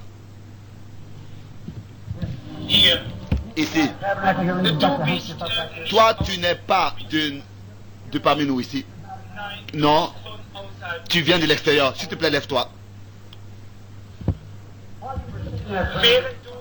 Pendant que tu étais assis dans la prière, il y a un sentiment étrange qui est venu sur toi. C'était la présence de l'ange de l'Éternel. Il se tient maintenant encore avec toi, à côté de toi. Tu as touché quelque chose. Je ne sais pas ce que tu as, mais tu n'es pas de cette ville. Tu pourrais venir de Louisville ou bien de Tennessee ou bien de quelque part. Je ne le sais pas. Seulement Dieu le sait. S'il me le révèle. Est-ce que tu croiras de tout ton cœur? Si il me révèle les pensées de ton cœur et que tu accepterais cette parole et tu la mettras en pratique. Bon, pendant que tous regardent ici, que le Saint-Esprit puisse le révéler. N'ayez pas peur. Il est Dieu, il confirme sa parole à chaque fois.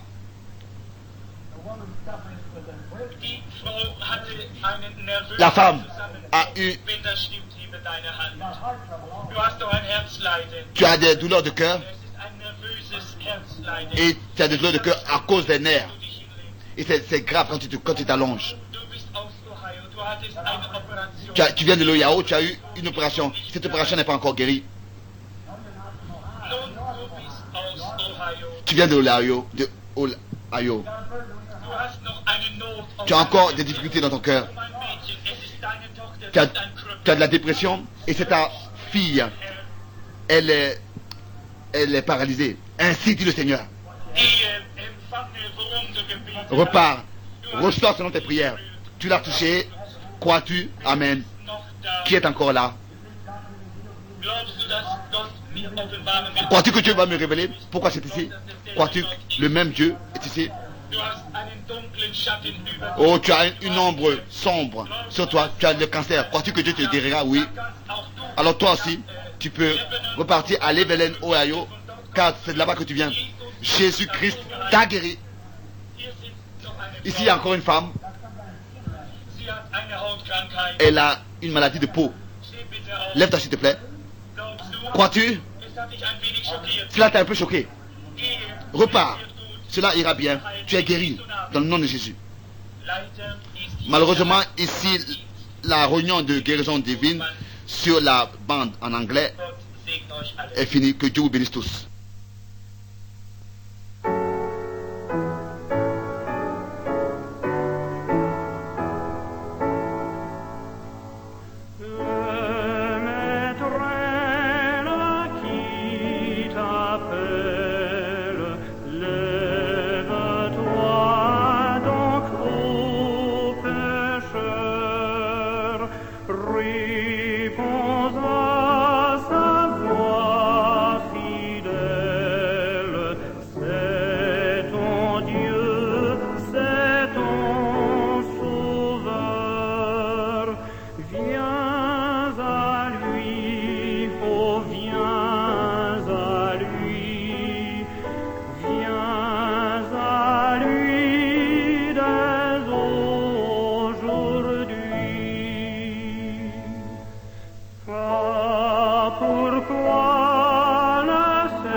Depuis trop longtemps déjà, tu refuses de l'entendre. Ne tarde plus, il est là. Viens à lui, oh viens à lui. Viens à lui dès aujourd'hui. Il est là t'offrant sa grâce, son pardon, sa sainteté, sa paix qui jamais ne passe, son ciel, sa félicité. Viens à lui, oh viens à lui, viens à lui dès aujourd'hui. Sa main vers toi s'est tendue, son cœur s'ouvre avec amour. Hâte-toi, brebis perdue, viens sans dire et sans détour. Viens